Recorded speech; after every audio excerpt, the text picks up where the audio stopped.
ಇನ್ನು ಸಕ್ಕರೆ ನಾಡು ಮಂಡ್ಯ ಕ್ಷೇತ್ರ ಕುತೂಹಲ ಮೂಡಿಸ್ತಾ ಇದೆ. ಮಂಡ್ಯ ಕ್ಷೇತ್ರ ಸುಮಲತಾಗ, ದಳಪತಿಗ, ಮಂಡ್ಯ ಕಮಲಕ್ಕ ಅಥವಾ ತೆನೆ ಹೊತ್ತ ಮಹಿಳೆಗ?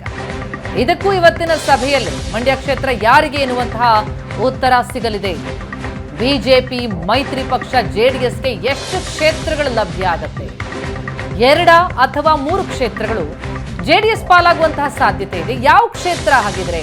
ಹಾಸನ, ಮಂಡ್ಯ, ಕೋಲಾರ ಕ್ಷೇತ್ರಗಳು ಜೆಡಿಎಸ್ ಪಾಲಾಗುತ್ತಾ? ಮಂಡ್ಯ ಕ್ಷೇತ್ರ ಜೆಡಿಎಸ್ ಪಾಲಾದ್ರೆ ಸುಮಲತಾ ಅವರಿಗೆ ಹಾಗಿದ್ರೆ ಟಿಕೆಟ್ ಮಿಸ್ ಆಗತ್ತಾ?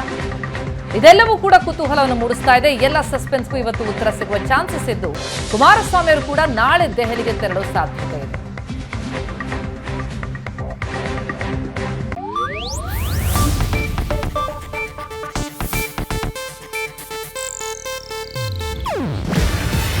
ಇದು ಏಷ್ಯಾನೆಟ್ ನ್ಯೂಸ್ ನೆಟ್ವರ್ಕ್ ಪ್ರಸ್ತುತಿ.